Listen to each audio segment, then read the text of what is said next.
terrible thoughts.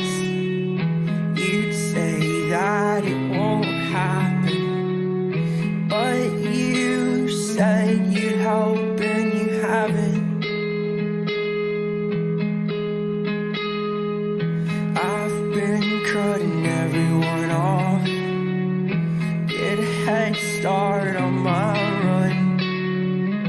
I won't be your sheep, your coin, or your son.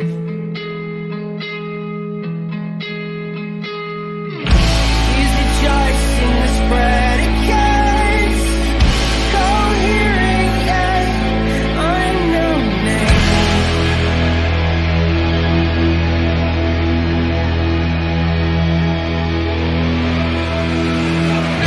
Oh, can you put me in coach? 'Cause I was born for this language game.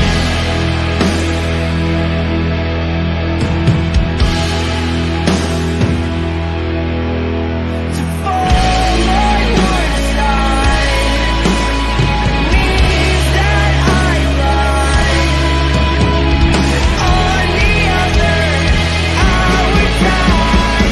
I just crucify, I just crucify, I just crucify, I just crucify.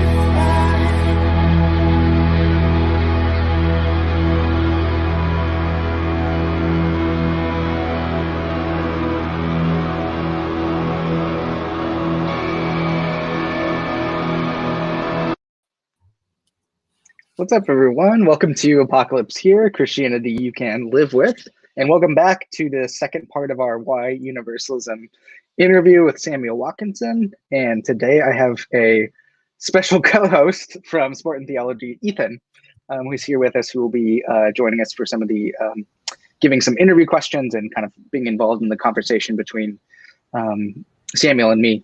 That's sort of building on, I guess it was a few days ago, 3 days ago, our conversation then with Laura. So let's just go ahead before we kind of get back into where we left off for the second part of this discussion. Let's just do brief introductions. Who are you? Where can we find you? What do you do? All those sorts of basic questions, and then we'll get started. Okay, let's start with Ethan. All right, yeah, I'm Ethan. I have a channel, Spartan Theology. Me and John have done a number of streams together, and yeah, this whole topic of like universalism is something I've really been looking into a lot lately, and I find it really, like, this conversation really interesting because I think Samuel and John come at it from like a little different perspective, and I'm just excited to kind of like dive in and talk about that more. Cool, Samuel, welcome back. Thank you for having me on again. Yeah, do you want to just give brief words about yourself before we get started? Yeah, sure. So just the brief introduction for me would just be that I have studied history and then am continuing to study theology and historical theology and biblical studies. And I have a blog on those two topics. Don't know what else to say. Yeah, the link to your blog is I put that down in the description this time, so that's there for folks to check out. Yeah, so I think where we left off a few days ago was we were talking about justice, and you were sort of suggesting that we need to think about love as sort of primary. Justice is something that needs to be understood kind of by way of God's love, because God is love, as we know. And we kind of talked about that in counterpoint to sort of retributive construals that start with this sort of understanding of justice in this kind of harsh, punitive way, and then try to kind of fit love into that, and ends up, as you put it, this sort of schizophrenic God, or a kind of bipolarity in God when we actually do that. And I think the thing that came to mind for me after we talked about that, and after I was sort of reflecting on our conversation, was, I think, Christologically, we can also kind of make sense of this too in a way that is actually quite, it links hands with what you were doing sort of from your classical theist kind of background, which is that when we look at Jesus and what's disclosed there about the justice of God or the righteousness of God in somebody like Paul, Dikaiosune Theo, we see that it's actually a delivering and life-giving activity in Paul's letters. It's something that sort of pulls you out of some sort of enslaved condition into a new life and transforms you and actually does something to your ontology. It's not just this sort of declarative or I don't know, sort of courtroom scenario where you're pronounced innocent or guilty. And so the just thing to do would be to pronounce somebody guilty if they actually haven't had faith in Christ or something like that, and somebody innocent if they have, right? So I think justice, looking at Jesus and what he reveals about justice, links hands very, very beautifully, I think, with what you were saying. So I don't know if you have something to say about that kind of approach to justice as well. Yeah, I mean, certainly understanding the biblical background of what dikaiosune, the Greek word, and also the Hebrew equivalent, means in the biblical tradition is one of the best ways, I guess, of defending universalism from a biblical perspective, but also just showing that justice is not a reductive calculus. Yeah. And retribution, that is to say, paying back, tit for tat, what they deserve. So of course it depends, like the perspective it depends obviously what perspective you come from when you view justice, right? Right. Are you thinking of it primarily in terms of is it coming from a perspective of love primarily? So if justice and mercy, which are often seen as conflicting attributes within the Godhead, if they are seen as both expressions of love, rather than one of them being an expression of love, mercy, and then the other being an expression of wrath, Right. then obviously you come to a very different perspective, right? So I think it's absolutely important that the love is really important. Because I think when we get to the God's dikaiosune being revealed in through the faithfulness of Jesus Christ in Romans 3:25 and following, and then as we move sort of to Romans 5, we get the demonstration of God's love. Sorry, my camera's being insane, so I'll just keep talking. The demonstration of God's love is in Christ's sacrifice for us on the cross. We get that for us while we were yet sinful. So we have this love that seems to be unconditional love. It doesn't take into account the merit of the one love. It's actually a prior love to that. So I think when we look at Jesus, he is sort of the clearest picture we get of what God's love is actually really like, right? In person, who comes and delivers and heals us from all of the ways that sin and death in the flesh are sort of damaging our constitution, right? So let me try my camera again. It's gonna keep going off. This is like something that really like pulled me towards this position a lot. It's just like when you hear it from like a lot of perspectives, it's like the whole justice and mercy of God is just like this bipolar God that like can't figure out if he wants to like execute justice or give mercy. So then it just turns into like, okay, well then it just must be random. Essentially, it's like a lot of Calvinists want to say. It's like just completely unconditional and random who he gives mercy to and who. It's arbitrary. Yeah. And I know random, it's like pejorative or whatever, but like it never made sense to me at all how God has these just like two conflicting things, and like yet he still has like perfect justice, perfect mercy. Like it's just never added up. And then like hearing and thinking about it from like a universalist perspective, where like the justice and mercy are one and the same, coming from love, makes so much more sense to me than any sort of like. Yeah, I don't see why he just wouldn't be completely retributive to everyone or completely merciful to everyone. It doesn't make any sense. Yeah. But under a universalist perspective, like where the justice is part of the love and is actually like restoring people, and it just makes so much more sense. I think this actually makes sense. Yeah, I think that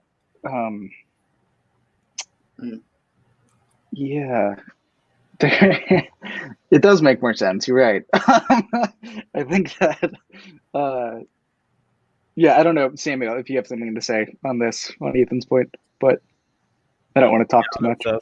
Exactly. Well, one of the things that's go ahead. One other thing I just wanted to add is that it's interesting how the more recent analytic philosophical discussions and topics, books on this topic, have actually come to realize that rather than Jonathan Edwards' picture of sinners in the hands of an angry God, you really need, in order to have a coherent biblical theology, but also to be faithful to tradition, also you need instead, to quote the title of a recent book by Zachary Manis, sinners in the hands of a loving God.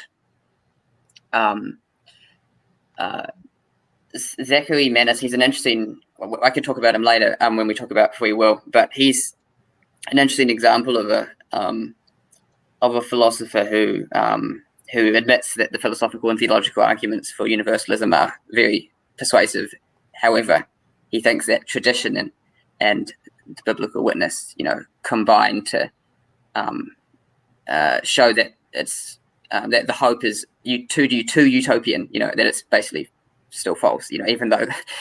But anyway, that's something I perhaps would have mentioned later when we talk about free will. But sure. I just wanted to mention here that it's interesting how I think it's good that that the perspective that infernalists, certain more refined, sophisticated infernalists, can still agree with universalists that the right perspective is that we are sinners in the hands of a loving God, not an angry, wrathful God, right? Yes, right. That's right. Yeah, that's right. What I was just going to kind of mention with the kind of bipolarity or schizophrenic sort of thing that we get embedded in the very being of God, if we kind of don't come at this the right way and have love be the primary thing, is I actually think we introduce a whole lot of Trinitarian problems too. I think what happens is God the Father becomes the one who is the retributive, sort of wrathful God in his being, right? And then Jesus comes along and is acting in sort of merciful and loving and compassionate and protective ways to defend people from God the Father. So the threat is coming from God himself, specifically the person of the Father, and then Jesus comes in as merciful and loving, at which point I think what happens is you've actually disrupted the homoousion. I think you've ruptured the very being of God, right? You have two persons acting in fundamentally different ways, actually oppositional ways, right? One is retributive, wrathful, punishing. The other is loving, merciful, forgiving. And then, of course, the Spirit is nowhere to be found in these sorts of models of once we get to atonement, right? It's just this sort of transaction between the Father, the wrathful Father, and the Son. So I think it does some horrible stuff to our kind of the Trinity. And ultimately, I think it results in a kind of functional tritheism, really right at the heart of Christianity. So I think if we run this too hard and if we insert it into our doctrine of the Trinity, we end up in this sort of disastrous place where we have a bunch of different gods floating around doing different things and relating in different ways to us. And I don't think we really want to do that. as Christians. But yeah, Yeah, Marcion himself actually noticed that. You know, the yes, great right. heretic Yeah, you're Marcion totally in right. the second Yep. century. Yep. And I think that's an appropriate parallel or connection to draw, because in many ways, I think, particularly Calvinists, they revive in a modern form the Marcionite kind of heresy, insofar as they, even they don't intend to, you know, that they insofar as they, you know, depict God as God the Father is wrathful, and then the Son is merciful and loving, and the New Testament God is therefore completely different. There's not much continuity. Right. I mean, of course, they Yeah. try to forge continuity in their own way, but it's still, there's that kind of spectre of that particular form of Gnosticism, which is Marcionism, right? Yes. Yeah. I think T.F. Torrance would call it functional Marcionism, and I think he kind of stole that language with functional tritheism to do with the Trinity. I think that's basically what's going on, especially if you run a kind of hard penal substitution approach and really kind of lean into that. But yeah, so why don't we get started for the second part of what we were planning to ask you a few days ago, but we ran short of time a bit. So I watched and I know Ethan did as well, your conversation with Swan on Universalism a few months back. And I kind of wanted to press into something, and this can kind of be a way perhaps to kind of show where we differ in terms of our approaches to universalism, but also we may find some sort of common ground here too. I'm not sure. To be clear, it was a wonderful conversation, and I've already kind of complimented you about this on Facebook, that I really, really enjoyed it. It was great. But my reason for kind of pressing into this probably has to do with your kind of reliance on classical theism and your approach coming from that kind of camp. And my kind of approach coming from people like Karl Barth, I didn't mention last time, which was amazing, Robert Jensen, sort of Bruce McCormack, those sorts of folks, who were telling us something about how we know who God is and who God is for us. And they do so really less to do with some sort of metaphysical necessity in God, and more to do with God's electing purposes for us in Jesus Christ, which tells us what the being of God really is. So at one point you said, I think it was about 35 minutes in, that it's metaphysically necessary for all human beings to be saved, on the idea that such a reality would be the best possible world, right? So my pushback would be, on what basis do we actually know that this is true, that it actually is the best possible world? And further, why not just appeal to what I think is kind of a simpler approach, which is appealing to Christology sort of up front, and say, hey, God has freely disclosed in Christ by the Spirit his election of this sort of humanity. And this is God's being in act. This is God's being in activity right there, to be in fellowship with God's creation. And then because of that truth, any concession to evil or even to free human rejection would be that God is no longer who he is at that point, because that's conflicting with who God is and who God has purposed himself to be for us, and elected really himself in Jesus Christ to be for us. So I guess, why not go the Christological route, and kind of start there instead of the classical kind of theist route? Why is your sort of instinct to go with the classical approach and to talk about necessity there? Yeah, no, that's a really good question. Perhaps the best way to begin answering this question is to begin from a biographical note, Sure. which is that perhaps the reason why I prefer to speak of universalism from a classical theist perspective rather than a Christological perspective. Although I don't necessarily, they're not in conflict, obviously. But rather the reason why I choose to speak from that perspective primarily, right, is Yeah, because, they don't have to be in conflict. Yeah, of course. But Yeah, the reason why I do that, just that I have that emphasis rather, is because for me personally, I'm not as confident that Christianity is true as I am confident that classical theism is true. Okay, so I have what I'd call a hope-based faith where in Jesus, in Christianity, but I'm far from certain that the doctrines are true. I hope they are. That's what I often say. But so in other words, I act as if they are true. So that's how I would define my faith, right?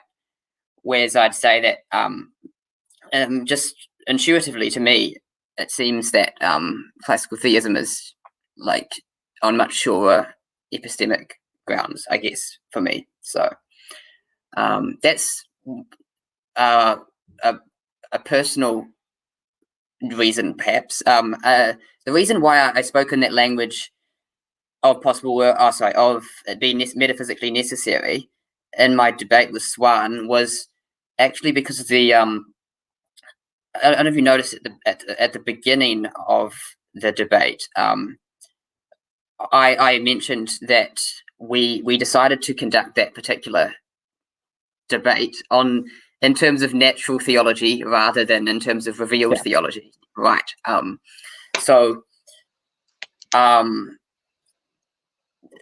However, I said at the beginning, if you guys notice, that I think that this division between natural and revealed is actually perhaps not actually helpful. Ultimately, because I appreciated that when you made that move. Yeah. So I was basically trying to say, like, in the same way that, as Aquinas says, grace doesn't nullify nature, but it fulfills nature. Yeah. Similarly, revealed theology or theology, revealed theology perfects and fulfills what we call natural theology or philosophy, right? So that's why I was a little bit hesitant, but the reason why I still wanted to speak in those philosophical theological terms was because I think that that if the light of reason reveals to someone that a viewpoint is just incoherent, but based on a picture of a God who is love, right? Which could be it could be a Christian picture of God, but it could be another picture, right? So just a general picture of God who is love, right? If reason reveals that to someone, I think, as George MacDonald would say, you have to obey your conscience, if it's, so which is a very Protestant thing to say, admittedly, but that's not a criticism, because I'm not a Roman Catholic. So No. But yeah, so that's two reasons. So, but a personal and then like contextual reason why I spoke in those terms. I could get into now more into detail about Karl Barth's antipathy towards natural theology as divorce, if it's not rooted in Christ, right? Yeah, but that's fine. That would actually any other thoughts, any of you?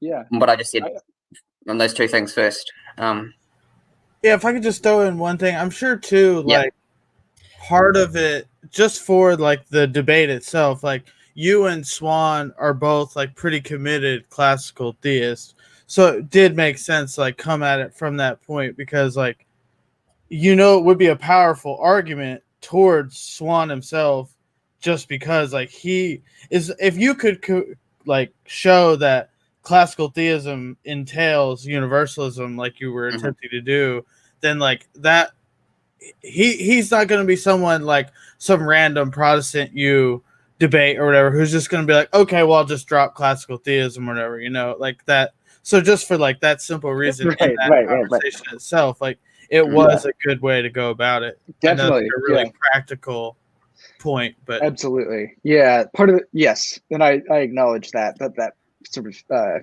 rhetorically and contextually was the right way to do things when you're in a conversation with an interlocutor like that, when you agree sort of basically on the terms up front.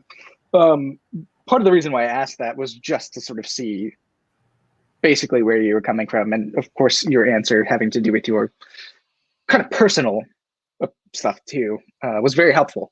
Yeah, very helpful. Yeah, if you want to talk about, we can talk about Bart a little bit if you want to get into that. Perhaps your hesitation with his approach to natural theology. Yeah. Well, let me just briefly say this. So, in the early 20th century, particularly after the war and in the interwar period, there was this debate between what you could call just a paradigmatically Catholic approach to the relation between natural and revealed theology and a paradigmatically Protestant approach, exemplified by two figures in particular, Karl Barth and Erich Shavara. He was a Catholic theologian who Barth was influenced by quite a lot, actually, and was in conversation with. But yeah, the key idea of his, which is a very Catholic idea, you find it rooted in Thomas Aquinas, is this idea called the analogia entis, which means the analogy of being. Okay, so basically the idea is that there's an analogy. So in Aquinas, you have three ways of speaking or of language. You have the univocal sense, the equivocal sense, and then the analogical sense, right? And the point of the analogical sense is a kind of via media between the univocal sense, which is showing a similarity between two ideas or attributes in God, for example, and the equivocal sense, which is to show the dissimilarity between God and creatures, right? And so the analogical was an attempt to say, in the words of the Fourth Lateran Council of 1215, that for whatever similarity or similitude you see between God and creatures, there's an ever greater dissimilitude or dissimilarity between God and creatures, right? But the point of that epiphatic language is, of course, to preserve God's transcendence, right? His ever greater foreignness or unfamiliarity, to creaturely categories. But of course, you can't completely say that God is completely foreign or unfamiliar or transcendent. Otherwise you collapse into what David Bentley Hart calls the contagion of equivocity, right? So, for example, where you're saying that what it means for God to love is completely different from what it means for humans to love, right? And so the point of the analogia entis, or the analogy of language, is just to preserve this continuity between, and while acknowledging some discontinuity due to the God's mode of being different to humans' mode of being, right? Okay, so with that brief background into the debate, I have to admit I lean more to the side of the Catholic position on this, which is which Barth famously decried as he said that the analogia entis was the Antichrist, which is a very strong language that he used, which he actually recanted later in life. But Yes, right. he still believed right throughout his life that you can't have a realm of natural revelation or natural theology that is first, primary, before Christ or Yes, revealed right. theology, right? Right. And so this points to a fundamental disagreement between the Catholic and the Protestant, particularly German Protestant position, right? Yes. Right. And the reason why I disagree with Barth is because, so he often gives this impression in his writings that without Christ, if there were no incarnation of a God, if there was no God man, this idea, then we would all be lost in the dark, so to speak. Both epistemically, we would have no, proper knowledge of God, but also just soteriologically, we'd be like damned essentially. And this is just too pessimistic of a picture of humanity for me. I think it is to put it bluntly quite a low anthropology. It's not it's not a high enough anthropology for me, which I'm cool with. So yeah. Okay. So I think that I follow like those like Pseudo-Dionysius, who's a Christian Platonist par excellence. Sure. In saying that all of creation is a theophany, a manifestation of God, and that the incarnation is but a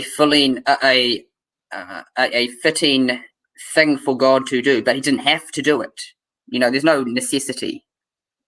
There's no ontological necessity in the in Jesus, in the idea of Jesus, God being incarnated in the person of Jesus, right?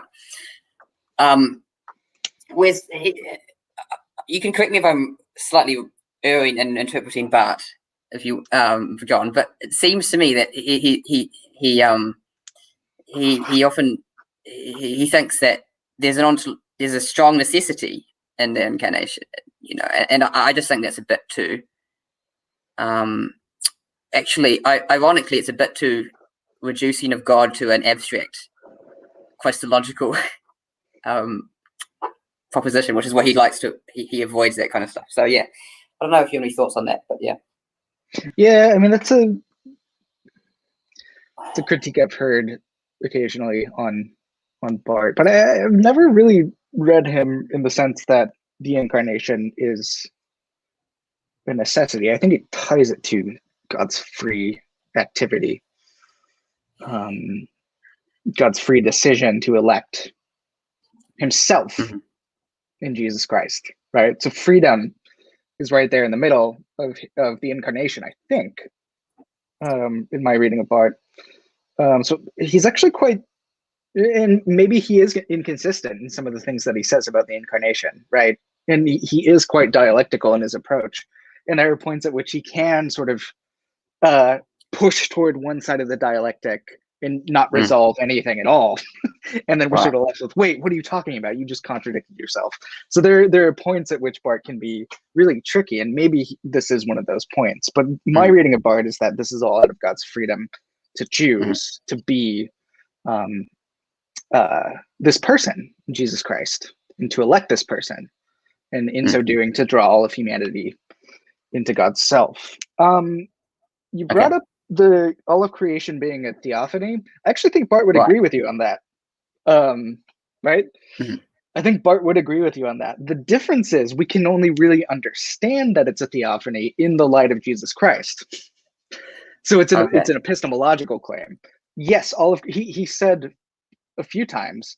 If we had ears to hear and eyes to see, we could see God in everything. We could see God in the birds. We could see God in the beautiful sunset. We could see God and feel God in the wonderful breeze of springtime, right? It's just that we need Jesus to sort of clarify that stuff for us. And my camera just turned off. So it's kind of a retrospective epistemology for Barth. Where in the light of Jesus, we can see where God is showing up in all of these different ways in creation. And the way that he develops his account of parables of the secular kingdom in the 4th volume, he does give sort of an account of natural theology there.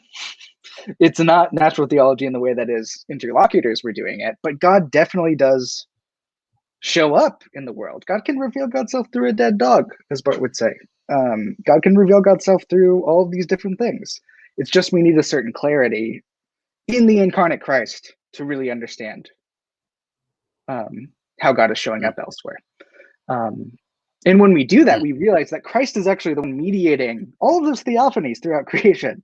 And he is the one in whom creation lives and moves and has its being, right?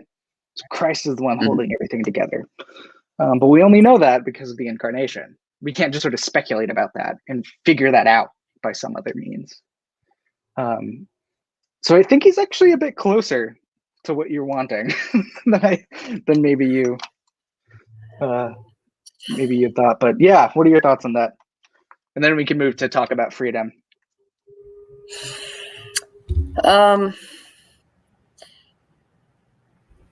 Yeah, I suppose I just don't like the emphasis he has on Christ being the only way in order to clarify, to bring clarity to what is a theophany, what is a manifestation of God. Yeah, let me kind of clarify that. He wouldn't say that it's the, maybe I misspoke. He wouldn't claim that it's the only way. It is the definitive way. It's the definitive way that God has actually showed up and become one of God's creation, right? This is the only place where we get it from Barth's point of view, is in that the person of Jesus Christ. It's the one point of contact that we know for sure where God has shown up in a clear way for us. So much so that God became one of us, right? God didn't become a bush fundamentally and definitively, right? God became a human being. Yeah. So I think that would be the difference. Yeah. One of the things I thought I just had is just that it's probably relevant to note that Barth, when he later interacted with Hans Urs von Balthasar on this topic of the Analogia Entis,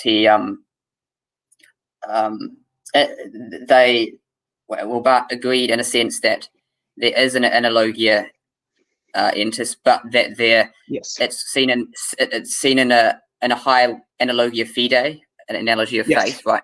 Right. And I think that's right. With the eyes. Yeah.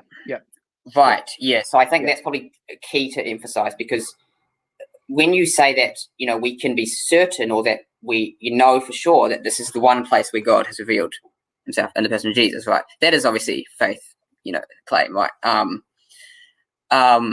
Whereas I am not so confident. I mean, I'm confident in a sense, that Jesus would be the perfect site, for God becoming incarnated, right? But I'm just not, I suppose, as confident or certain in my faith.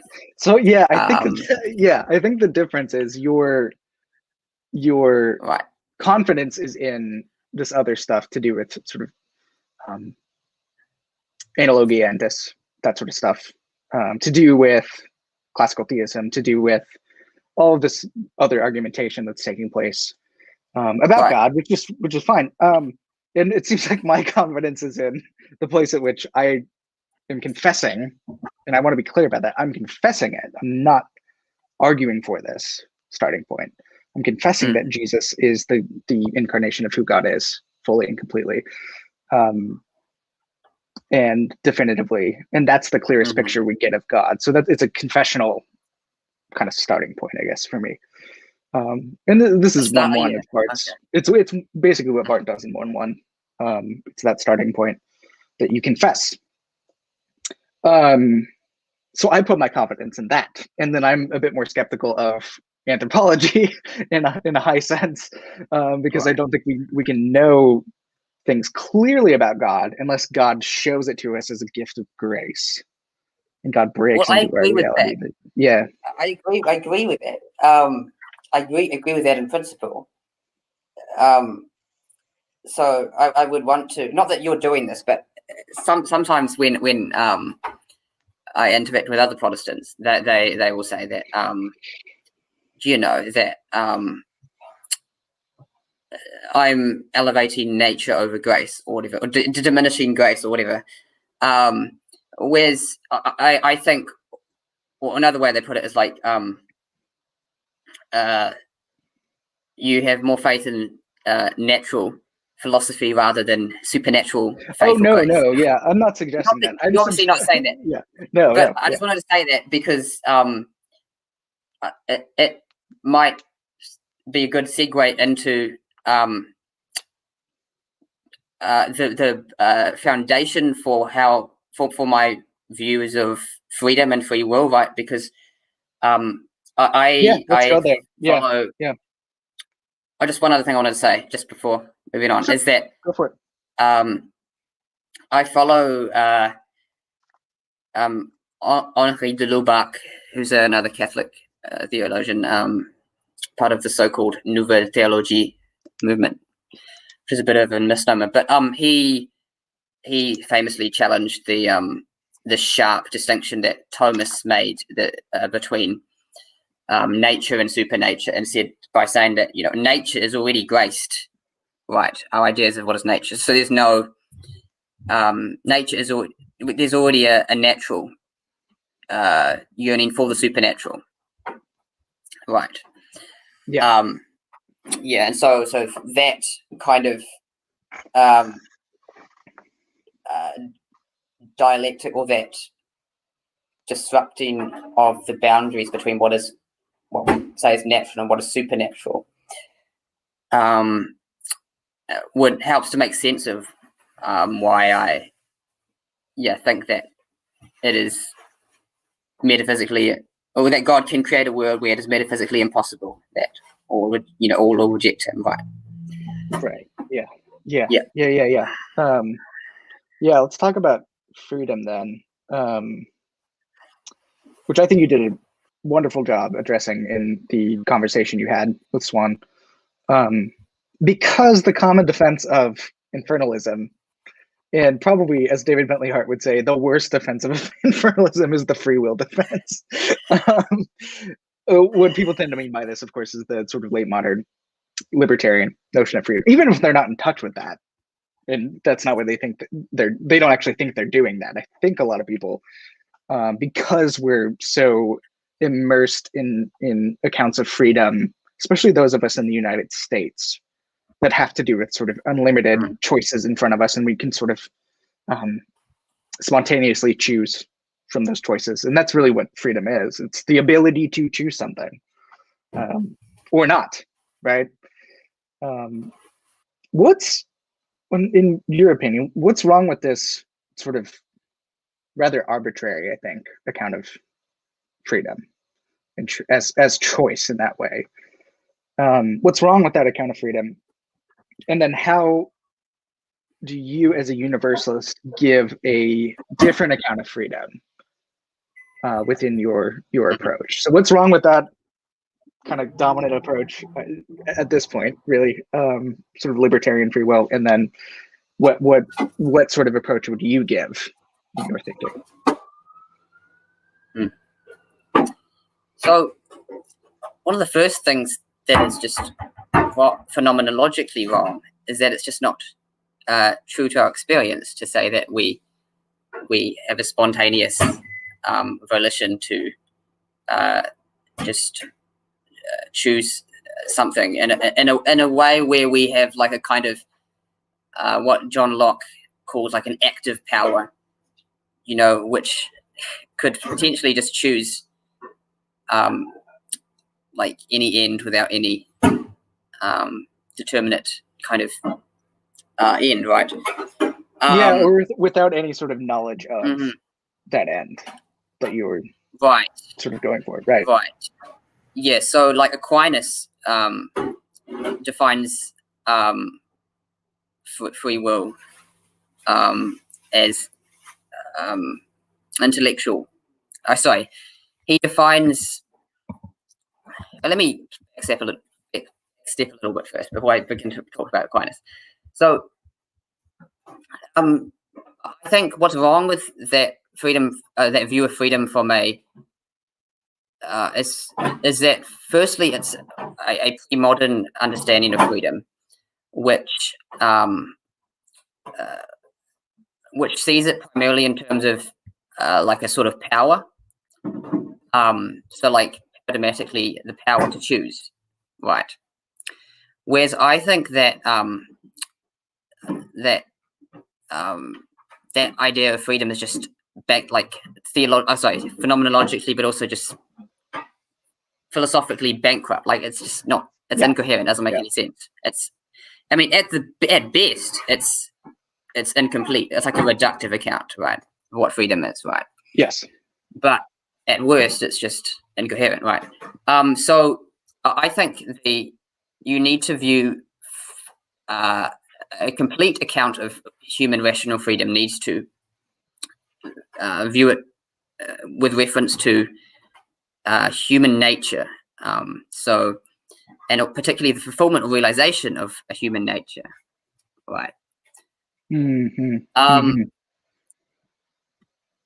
And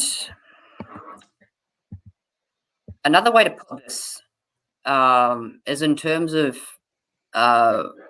what D.C. Schindler, a Catholic philosopher I mentioned last time, in his work, well, it's in a couple of the works, but like he has a book called Freedom from Reality, which is a really interesting book, where he talks about, he characterizes the modern view of freedom as diabolical, in the etymological sense of diabolos, that it drives apart, thrusts apart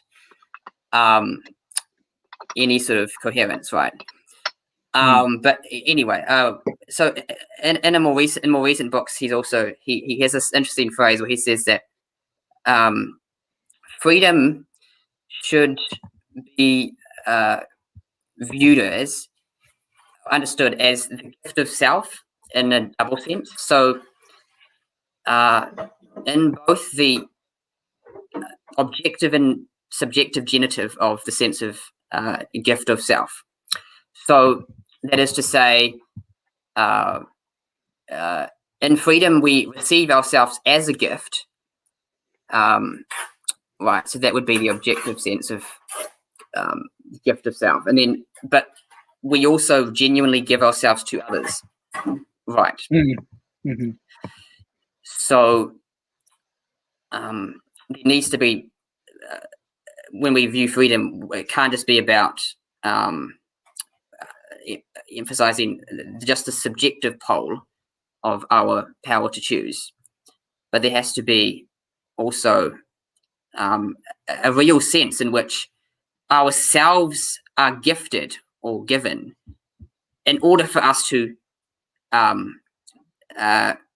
give ourselves or to choose anything in the first place, right? So there has to be that primordial antecedent orientation towards the good or God, which enables us to freely choose any act in the first place, right?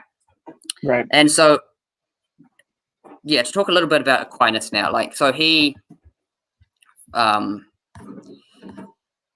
like, a superficial reading of Aquinas perhaps suggests that, like, his view of freedom is very similar to the modern view. The truth is So for example, like you compare to Descartes, or Locke I mentioned earlier, and whatever, who are, you know, early modern thinkers, right? Like there's this phrase in Latin called causa sui, which means, you know, to be the cause of itself or yourself, right? And this is a phrase which Descartes famously uses to describe God's freedom, you know. And unfortunately, what happens is that Aquinas is read according to this kind of later modern kind of sense. But the truth is that Aquinas clearly states that the idea of the will being a causa sui, or cause of itself, is actually not a complete account of what freedom is about, right? So he says, you know, that that the act of the will has to be a kind of joint work or cooperation or synergism between the will and that which lies beyond the will of the self, the good as such, right? So the motion of the will does not originate in me. It originates in whatever good attracts you in the moment, or which is the proximate cause, or the right. Yeah, so that's the first thing I think that is important to emphasize about free will, is that it's an intellectual appetite rather than an active power, right? So it's a desire for what is good in truth. That's literally what intellectual appetite means, right? Yeah, I think another way to put this would be, sorry to jump in, would be to say that the will is always responsive to something that's impressing it as true and good, and sort of drawing it in, right? It's always a responsive thing. It's never an initiative. It never initiates anything for us as human beings. It's always responsive. Yeah, just to kind of talk about that slightly differently, but yeah, continue. Yeah, so the problem, though, when it comes to free will defenses of hell, is that this modern account of free will is seen as the most important sense of freedom, when it's the freedom to choose, you know, something. Or another way that philosophers put it is like you are the principle of I forgot the name, but basically you are free if you could have the ability to do otherwise, right? That's a common principle, causal principle that philosophers often talk about, right? But this is, as I said earlier, an impoverished view of both free will, but also just freedom in general. So, and my main concern in a modern view of freedom is that it results in a view of hell which, well, firstly, I don't think it's faithful to both biblical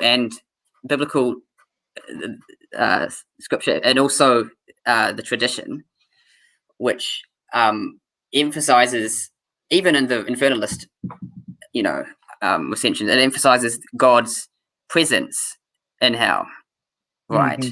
Whereas if you compare it to like C.S. Lewis, you know, he talks about hell being this kind of isolated place where there's no, you know, the presence of God is, well, God isn't present at all, and with the person, right? Yeah, so you lock yourself in. Yeah. So it's not just a biblical and like traditional concern of whether it's being faithful to tradition, but it's also just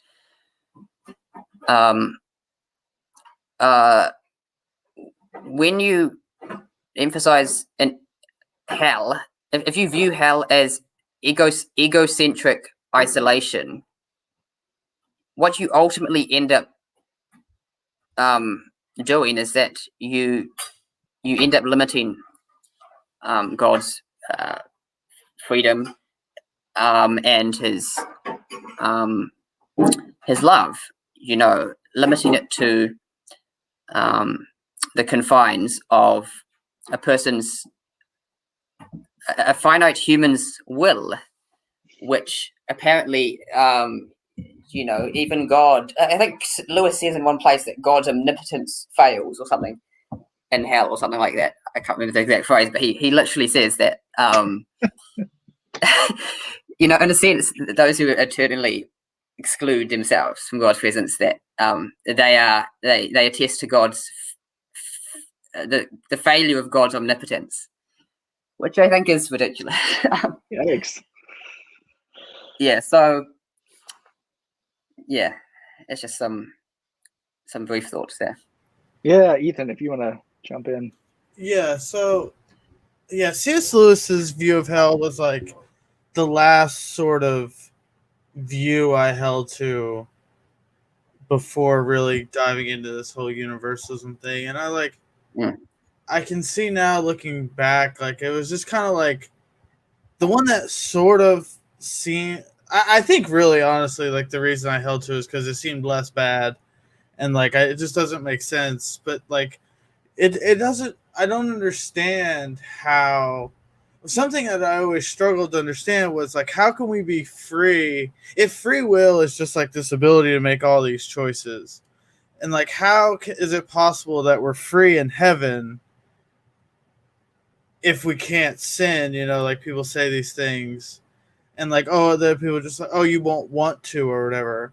But like, then why do the people in hell want to sin? Like it never added up at all to me. And then I even like saw in a debate with Inspiring Philosophy and Cosmic Skeptic, I don't know if you saw that, they debated on the problem of evil. And Inspiring Philosophy is like, oh, there can be sin in heaven. That's like the like he thought people could sin in heaven, and I'm just like, what? Like that? I don't know. Some people say things like that, and it blows my mind. And yet, like, if you're a universalist, you're like a heretic and crazy. Like it blows my mind. That, like, but then like coming to realize like this, like obviously the way I think of it now is like our free will is always towards a goal for sure. Like there's always something we're going towards. And if God is really this ultimate good, like is the good, then it makes no sense that someone could be rational and know the end, like know fully what they're choosing and just say, no, I want the bad.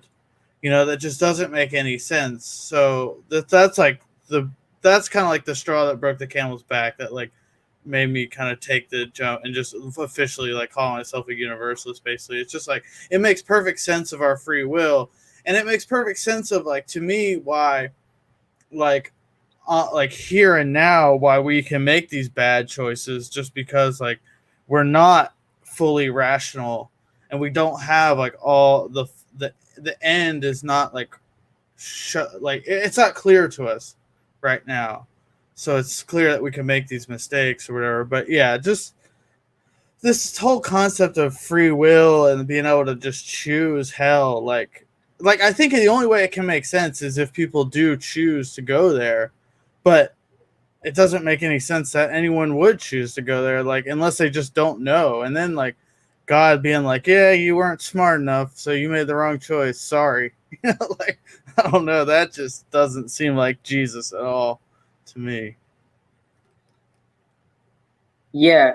Just to continue what you're saying there, I think it's common for like a free will defender of hell to just say that a person in hell has either necessary or sufficient a knowledge of God, so in order to still be able to eternally reject him, right? But that just like begs the question in favor of, you know, whether it's even metaphysically possible for someone to be able to have what you could call an absolute rejection of the good, which I think is just not like possible. As I was saying in my recent Facebook status, that there's only better or worse ways to respond to the call of the good. Like there can be no absolute rejection, because I think all rejections of God are rejections of flawed images of God. Like I don't think anyone rejects God himself, like, or the good. Like I just, like, whenever I talk to, like, I've never talked to anyone who actually seems to have, well, I mean, some people, you know, might have a lingering kind of hatred of God for allowing them to, you know, experience sufferings on this earth or whatever. But I think that once you understand and know, that God is love, you know, that in him there is no darkness, as John's gospel says, right? Then you enlightened. With that enlightenment, you just know that. I mean, so you won't want to reject it in the first place. There will be no desire for you to reject that which is the fulfillment of your nature, that which you already are seeking. Even when you like do something evil or reject the good, you're seeking God even in that rejection, right? Yeah. Yeah, and I think another point too is like if you are able to like reject God, like fully knowing what you're rejecting, then it makes no sense to think that is the good. You know, like it just, I mean, maybe under some like weird conception of God that's like this like neoclassical or whatever, you know, like, but it doesn't, then God must not be all that good. You know, that's the way I see it. Like if, like that doesn't make any sense. Like if someone can honestly be like I think, and I hate to like bring it up, but Pine Creek or whatever, where he'll say something like, I don't want eternal life. I would never want to live forever. It would be boring. Like if that's true, like if there are people that say this is boring, I just want to be annihilated, then that is ridiculous. You know, that just doesn't make any sense at all to me. That if that's like, yeah, I just don't see how that's actually it. And I'm not like putting him down, but just like people say, and that would, but to me, it almost would have to be that way for someone to actually have a rational choice to deny or to reject God. It would have to be something they actually don't want. And if God made someone that didn't want him, what's the point? You know, like, Yeah, it doesn't make any sense. Yeah. yeah, it's rejecting, it's saying that you don't want something, while somehow fully understanding the thing that you don't want, which is not, that doesn't make any sense. And so, Yeah, that's just had this great. I just saw that.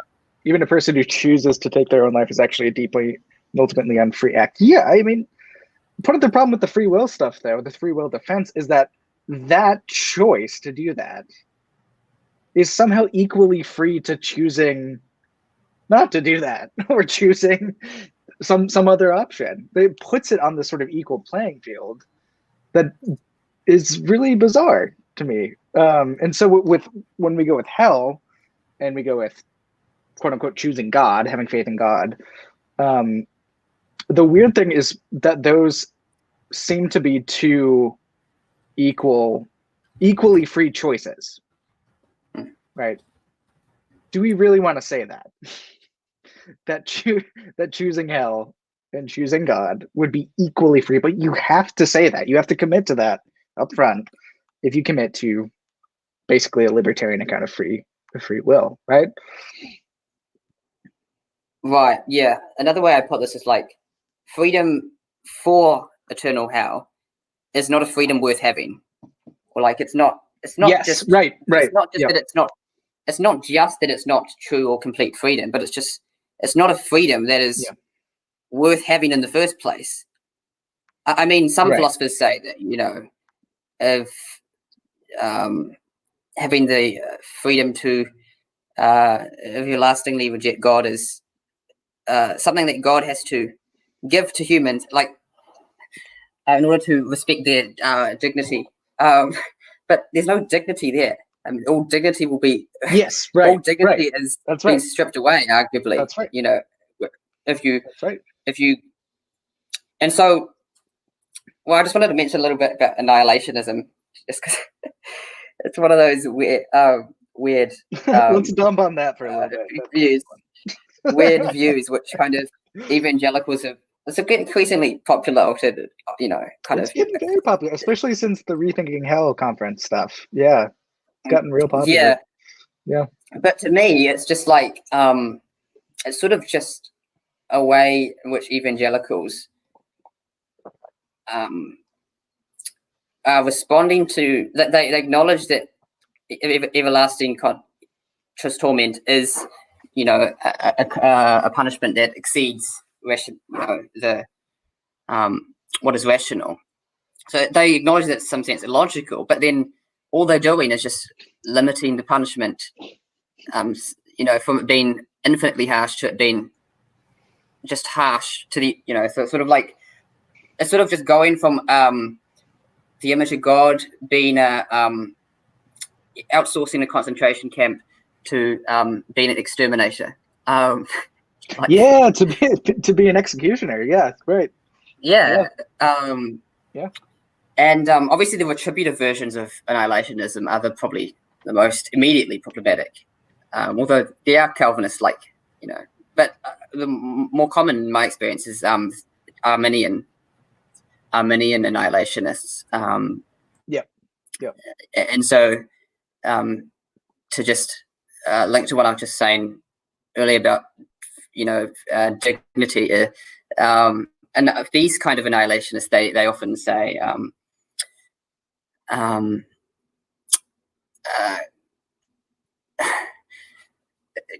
it would be dignified for God to you know, allow someone to reach a point where they just want to commit suicide, you know, which is but like I often wonder whether these people have been consistent if they oppose, for example, euthanasia. So you know how obviously most Christians do oppose euthanasia, but if they oppose euthanasia, then it's sort of like, because often proponents of euthanasia, they'll say, you know, that it's a good death because you're allowing someone to the freedom to, you know, choose the way that they die, or it's a kind of dignified kind of suicide. And I often wonder whether the free will annihilationists, they are really, I mean, they don't intend to do this, but they are. Okay, am I breaking up? It Is seems my like voice a bit better? It sounds fine for me. I don't know. Okay. It could just looked be me. fine. I have the Yeah. stream open on another tab, and it didn't look like his video was breaking up or anything. So Okay, carry on. I just may not be able to understand what you're saying, but keep going. Yeah. So I was just saying that perhaps there's a tension between opposing euthanasia and supporting a free will version of annihilationism, like insofar as you deny on the one hand that it's not dignified to kill humans, insofar, you know, because they are created in the image of God. You know, life is, however bad life becomes, that, you know, God, however bad life is, how, you know, because life is intrinsically valuable, you know, there's no point where you should give up, right? But annihilationists, they want to say God gives up. You know, God gives up on people, essentially. You know, he's content with allowing someone to basically commit metaphysical suicide, which is just deeply problematic for, well, I mean, not just tradition, but it's also just theologically, it's like, it's a very pessimistic Christian anthropology to have, but also theology. You know, so it's, for God, it's just like the idea of God giving up, but also just the idea of humans, that it could be good for humans to kill themselves in certain cases when they, you know, it's so bad. I mean, that's I'm not even sure this is Christian theology, to put it bluntly. That's a solid point. I think like the big in that book me and John read with Josh and Rachel Rasmussen, they made a really good point about annihilationism and like God kind of giving up on people, and just it doesn't. That's for me like it's kind of too. It's like eternal conscious torment, like that. Just to me, it seems like, you know, that can't be it, because that means sin wins in the end. Like it never gets fully defeated. And then I'm like, okay, so then maybe annihilationism. But then I'm like, no, that's even worse. Like that just means God just straight gives up on people and lets them just die. And that just, so, I think they're both equally bad. And I don't think like annihilationism does the work that a lot of like Protestants that are like picking it up do either. Like it doesn't really like, it's not any better. It's, if anything, sometimes like the more I think about it, it might be worse than eternal conscious torment. I think I could be convinced of some sort of eternal conscious torment if like my understanding of free will, like if I like basically what we're talking about, if I was convinced like this is wrong, like we're mistaken somehow, and there really is like freedom to not to choose against God, that's the only way I think I could ever be convinced of like out of universalism. And it would have to be towards some sort of eternal conscious torment, because God like never gives up on these people. He's like constantly reaching out, but they just continually reject and reject and reject. That's the only way I think I could be convinced otherwise, essentially. But I don't think that makes any sense. So. Right, and God still kind of sucks in that scenario. But somehow, I'm not saying that's good or whatnot, but that's no. Yeah, I know what could convince me. Unlike, like, whatever. I'm gonna stop being dumb. I'm better at being in the chat than I am at being on the stream. Come on. So, Samuel, you were talking about a kind of pessimistic anthropology with that sort of annihilationist stuff. So a pessimistic anthropology is actually driving me in some ways to be a universalist, though, which I want to talk about real quick, and it has to do with the freedom stuff as well, which is that we are, and this is my Pauline sort of side coming through, which is that we are enslaved to the powers of sin, death, the flesh, all of the other associated cosmic powers, right? And we didn't do anything. We didn't choose anything to be enslaved. We just are, by virtue of evil taking up residence in the world, in some way. However you want to explain that. There are better and worse ways to explain how evil came into the world, but our current situation is that we are, in some sense, enslaved to those things, enslaved to the passions, enslaved to sin, right? And in Romans 7, obviously there's a debate about what Paul's actually talking about there, but I do think that there's something to wanting to choose something, wanting to choose to will the good, but you can't do it, right? The thing that I don't want to do is the thing that I do, right? So there's this weird sort of thing that sin and death and all of these nasty and kind of distorting powers do to our wills, into our minds. They also distort our thinking and our cognition as well. What we need is for Jesus to enter into that, right? To carry it, to bear it, and to lower it, and to be executed on the cross. And then that constitution that is enslaving us is executed. It's done away with, right? If there's any annihilation involved in the Christian story, it's the cross. And our fleshly old selves are annihilated at that point, right? The old self is crucified. And then we're resurrected into a new reality, beyond sin, beyond flesh, beyond curse, beyond death, all of those things, right? So we need that story of Jesus to be the thing that heals us and to set us free, right? So I actually think, and then we're able to respond to God with a full and joyful and free obedience and correspondence to his goodness and love and will, which is ultimately where we're going. And we experience that now in certain ways as well, breaking into our current reality. But we're headed toward that theosis, right? Where we become, in some sense, gods, right? We become, we become part of that divine communion, right? But it's the fact that we have, or at least I have, a low anthropology that makes me go, oh, we need a radical solution to this because we can't actually do it on our own. We need Jesus to come and to enter into our situation and to destroy it and then be resurrected beyond it. And then we're participating in that, right? So I don't know how you would kind of respond to that approach to things, because we end up in the same place. I just think I am fully on board with being very pessimistic about human nature and about human beings and all of that sort of stuff. But I think that Jesus has entered into it to heal it and to reconstitute it or recreate it, right? Yeah. I mean, I certainly agree with the Pauline sentiment that where sin abounds, grace superabounds all the more. Right.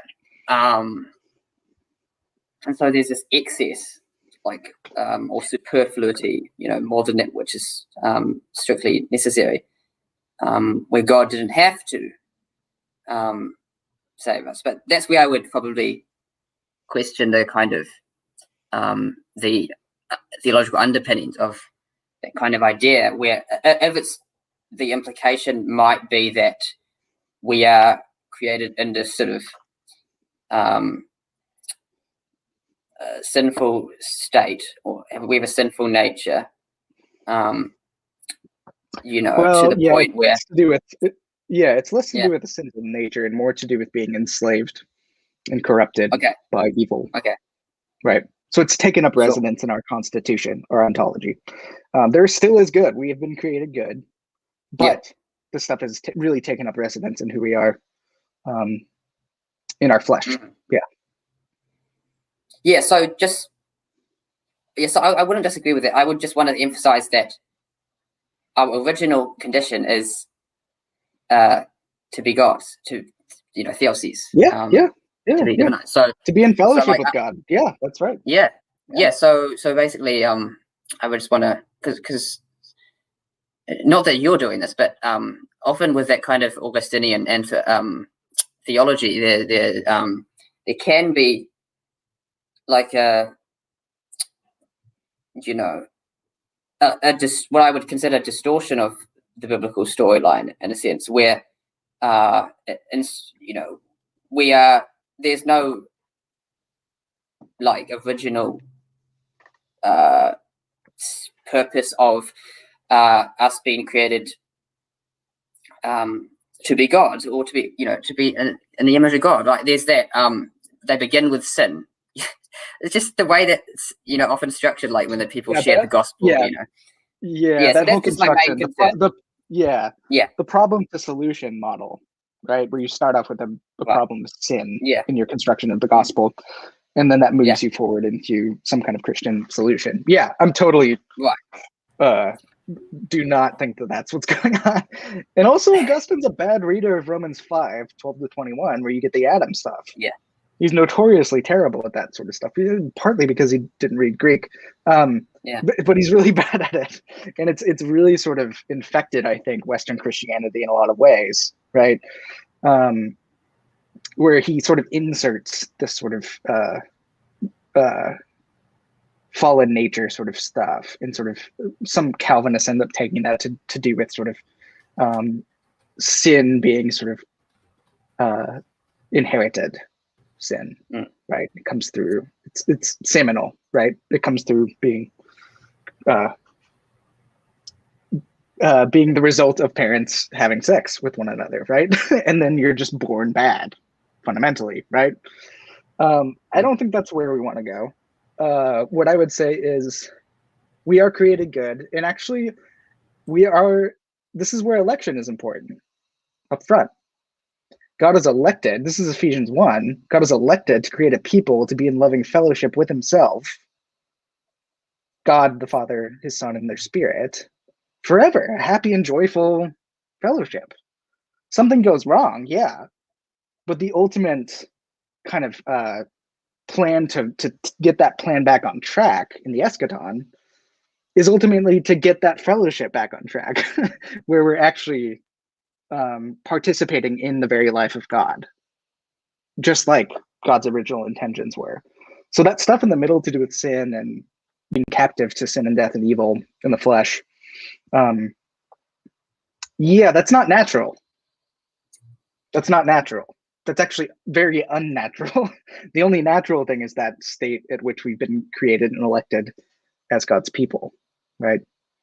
So I would never say that there's some sort of natural disposition toward evil or something like that, right?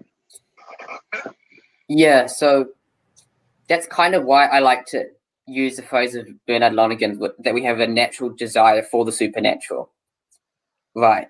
To disrupt that kind of dualism that often people make between natural and supernatural, particularly a certain type of strict observance Thomists who, Sure. think of grace as a super added thing to this realm of pure nature, pura natura, where it's metaphysically possible that God didn't create a divinized person. So a human that wasn't didn't have the purpose of becoming a God, right? Becoming God, and that's where I sharply disagree with the whole framing of it. Like so that's why I think that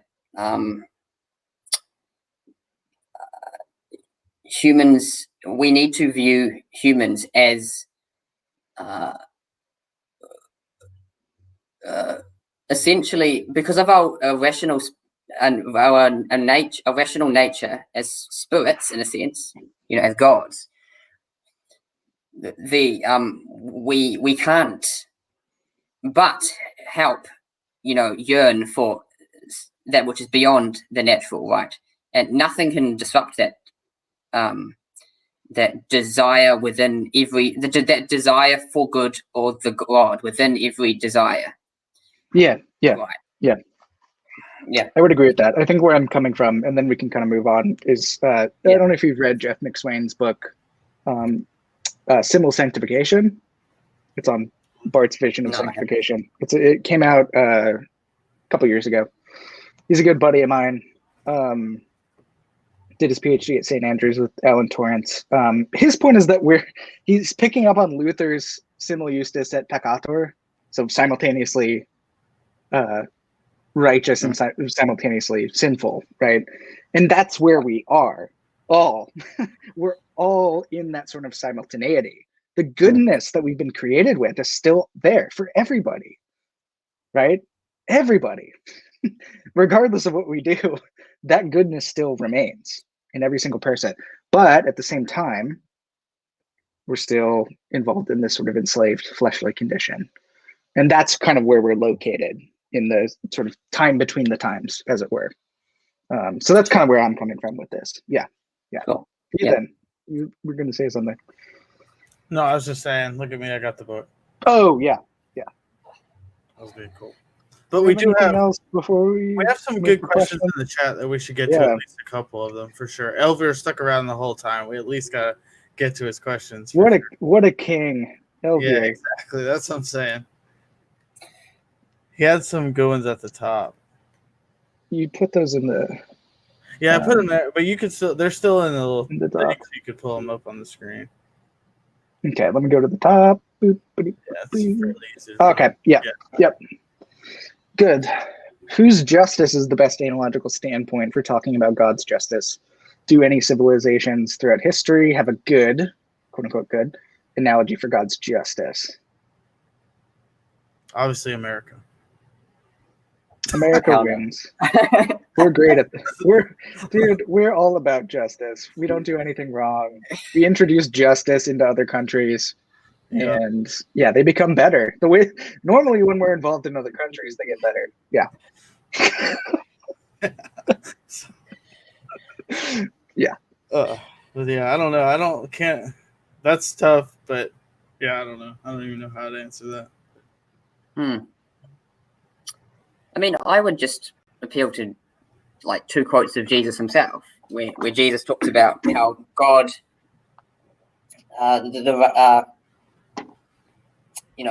rain falls both on the wicked and the righteous and the wicked, and so there's a sense in which God is, he loves both those who do His will and also those who are rebellious, don't do His will, right? And I would also appeal to this where Jesus says, he says that if you who are wicked, he's talking to a father, you who are wicked would not give a stone instead of a fish to your child, then all the more, Right. Father in heaven will He not give good gifts to His children, right? I think that's a perfect quote, or perfect illustration of the idea of how God's goodness or justice is analogically like a parent, like a father, who Jesus talks about. That's the main image of God Jesus talks about as God as a father. George MacDonald's also another thinker who always talks about God as a father. He has some really good analogies in the his essay, his sermon on, which is titled Justice, which I recommend everyone read. But yeah, that's just two things that come to mind about how we can analogously see the best of human justice or goodness in a not a corrupt father, but a good father, right? And if your image of God does not look like a good father, then it's a good sign that you're not representing God that well. Yeah. I would just say I've got this little book that I was trying to find. Literally, the little book of circle processes. So it's a little kind of restorative justice book, and I've got another one in this series. It's a process by which people have been responding to harm and wrongdoing in communities, and it's something that Indigenous people, both in the United States and in Canada, are very good at and have been doing for a very long time. And we're just now sort of getting into this stuff to do with dealing with harm and incarceration in the States. And these processes are about giving people the space and the time to tell their story, to tell what's been hurting them, to tell how they've been harmed. And sometimes it's face to face with the person that's harmed them in the circle. And there's actually a talking stick that goes around the circle that allows people to sort of give their own sort of story and give them time to sort of process things. And to say what they need to say. And it's incredibly healing and restorative. It's all geared toward restorative justice practices. And this is happening in small ways. This is kind of not answering your question, because it's not a civilization. We don't do this as a civilization. In no way do we do this in any civilization. We're doing this in very small, sort of concrete ways. And I know a lot of churches that are picking this up to deal with conflict in churches too. And I think this can work. These processes can work in all sorts of communities. And it seems to me that this sort of restorative and loving approach is really what God is like. I really think that this is what God is like as defined by Jesus Christ. It's a restorative account of justice, and this frees us to be the sort of people who engage in restorative practices together. So yeah, that's what I would say. I think restorative accounts of justice, restorative practices in our everyday lives really does get at what God's really like. So that's what I would say to that. Okay. Oh boy.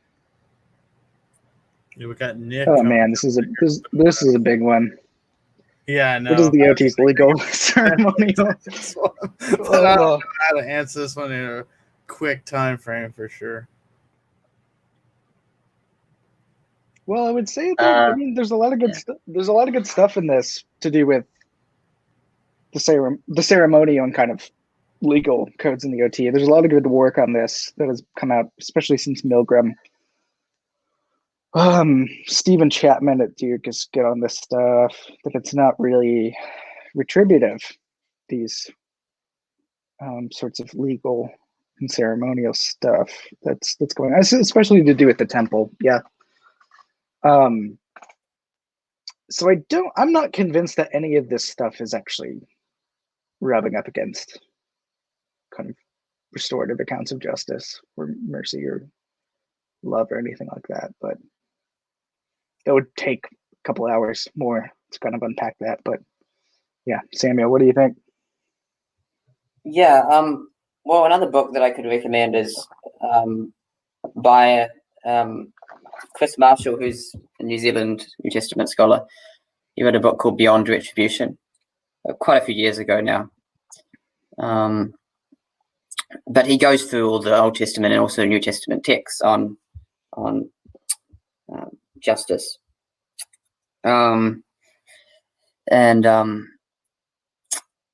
Yeah, he shows that even like the words that are usually translated, like in Romans, what is it, 13, where it's usually translated God's wrath or retribution, ekdikesis, or in Greek, how, because it has the root of dikaiosune, or the same root as dikaiosune, justice, there's a background of a biblical Hebrew view of justice, which is not completely retributive, even if it sounds like retributive, right?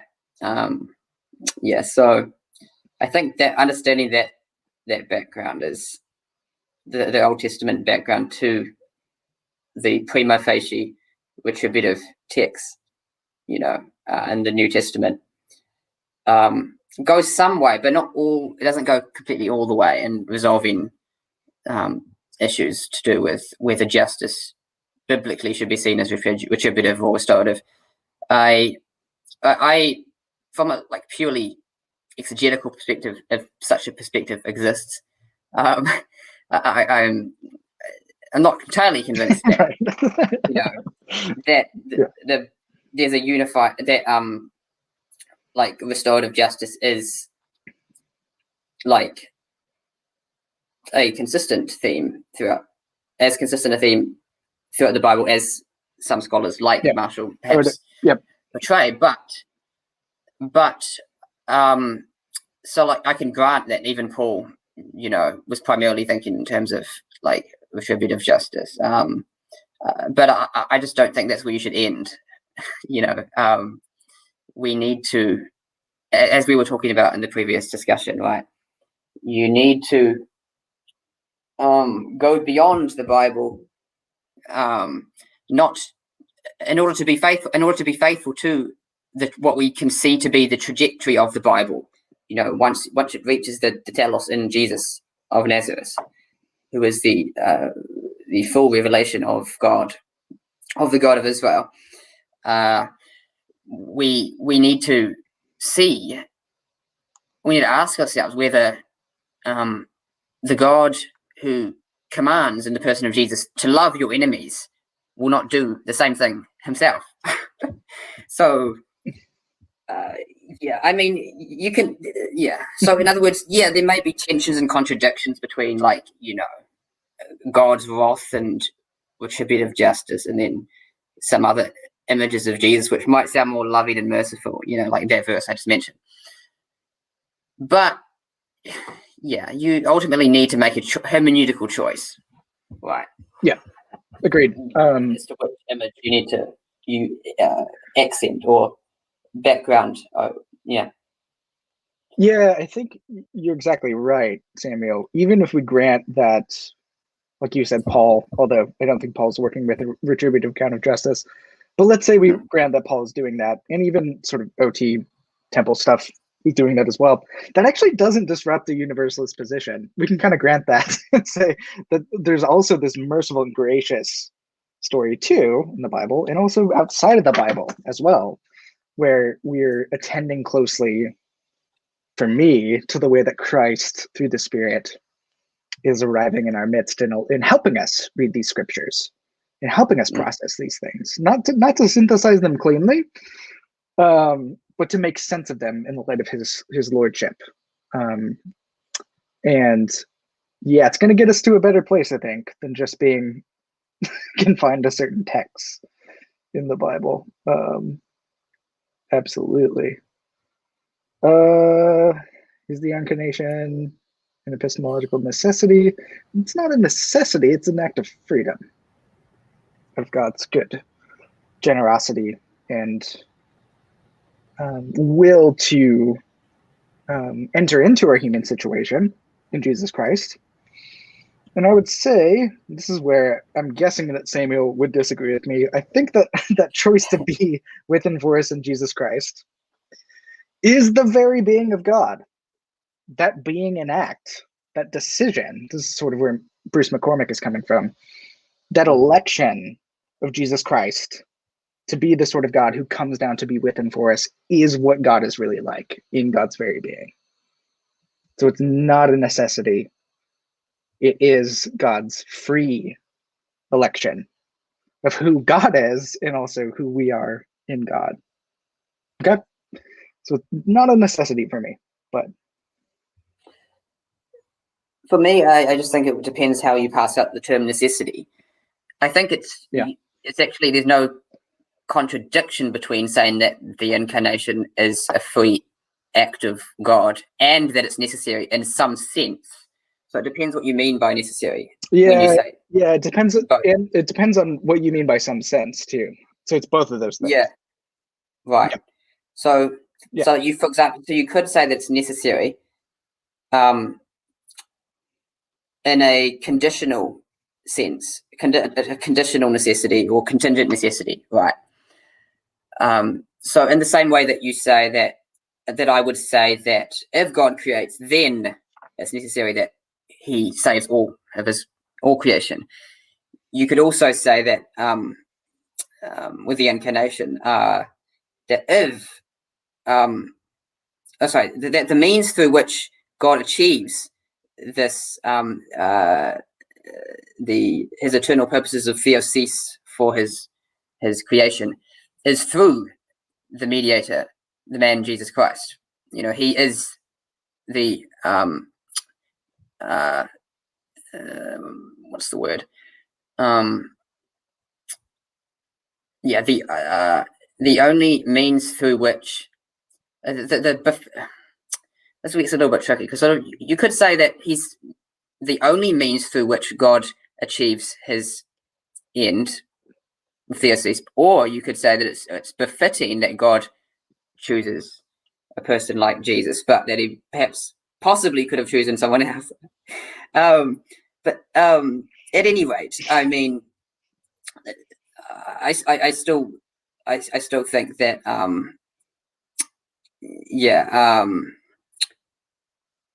well, to use like the language of Maximus the Confessor, I think because creation is already incarnation, right, that's what makes the idea of incarnation in some sense is necessary, because it's like God. I mean, it depends. Yes, if you want to say that freedom and necessity contradict each other terminologically, then you have to say that it's not necessary. But if you define those two terms differently, if we define freedom in the way we've tried to talk about freedom, defined in the way that you were just talking about, I'm perfectly happy to accept necessity in that way. Yeah, it just seems like the way that I hear necessity language used is not that way. But I like the way that you're talking about it, and I'm totally cool with that. For sure. Where should we go next for questions? Yeah, I think the only other one I saw was like towards the end. SCV Sev or something asked one. Is it the post-death stuff? Yeah. This one? Yeah. Is there a universalist story which embraces some level of post-death discomfort, like Lewis's Great Divorce, but that does not rise to the level of eternal conscious torment? I think like just a simple way, like if you've never really been exposed to like universalism, we're not just saying that like, whoa, that freaked me out. Just me. Yeah, that everyone just dies and like immediately nothing matters at all. You just go straight to heaven, like nothing. Like that's not at all what we're getting at, I think. And if you've never been exposed to Christian universalism or something, then I could see how someone might think that, but that's not what we're getting at all.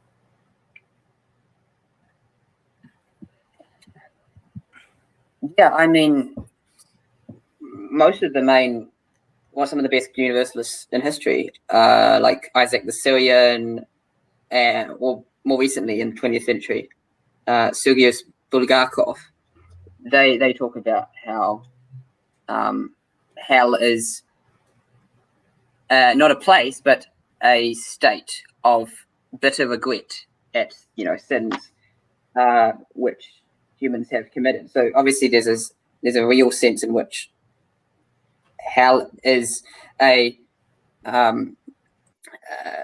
God, because our God is a consuming fire, as MacDonald says. It's painful to experience the scourging love of God. Exactly right. But yep. Right. But that doesn't mean that God is angry with his creation. It just means that the reason why we experience God love is it's just we experience God love as if he's punishing us, right? Because of our distorted perspective on God. Yeah. So I would just recommend reading Isaac the Syrian. Particularly, he uses that phrase of the scourge of love that I used, but also Bulgakov has some really good stuff in the third of his trilogy, The Bride of the Lamb, on how the parable of the sheep and the goats represents not a division between two groups of people, but rather a division within a human between two kind of versions of yourself. So in a sense, we are all sheep and we are all sheep and goats. That's where Jeff McSwain goes, the guy that I was just talking about earlier. His book, Simul Sanctification. It's actually talking about the self and the sort of we're actually both sheep and goats simultaneously. Which is an interesting sort of theological reading of those texts, which I quite like, even though my historian wife may not be too happy with me liking that.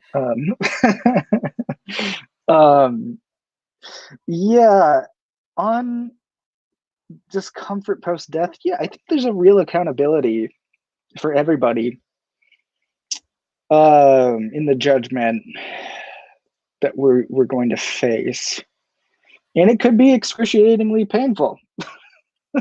It's probably going to be very painful for a lot of us, and as Samuel was saying, this is the experience of the ways in which we've turned away from the good and turned away from God and turned away from the truth and are really the life that we're ultimately supposed to be involved with. So it's going to feel extremely painful for a lot of us. I think everybody in some way. But that stuff's going to be burned off. The old self will be burned away. The fleshly person will be terminated definitively, just like it was on the cross, just like Jesus's flesh and all of the contamination of our humanity was definitively cut off in the cross. So too, in the final consummation of all things and the judgment that sort of comes before that, that will be finally done away with for us, right? So I'm always wanting to connect this stuff back to Christology, as you'll notice, that because of what Jesus does on the cross and in the resurrection, we too will finally participate in that definitively. And yeah, it's going to suck. We're going to be confronted with lots of ways in which we've colluded with evil and sin and death and the flesh. But we'll make it through into the age to come, where we will be with God, Father, Son, and Spirit forever. Hallelujah. Yeah. Okay. Is that it? Yeah. I don't know if there are any other ones. But... Cool. My camera just turned off again. Sweet. Just a floating orb. This was super fun, that's for sure. I really enjoyed this. Yeah, this was great. Thank you guys for joining me in this. And Samuel, thanks for taking many hours out of your day to chat with me about universalism. And yeah, this has been great. So Yeah. Thank you, Samuel. And we'll be obviously in touch more. And I'd love to talk to you more about all of this sort of stuff. And yeah, Spartan. Absolutely. Spartan, thank you for doing this, my good buddy. Thank you. Yeah.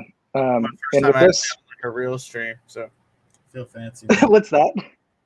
My first time on What'd you like not just open conversation stream. So Yeah. Right. And with that, this has been Apocalypse Here, Christianity you can live with. Thanks, everyone. See you later. I just waved and no one can see me.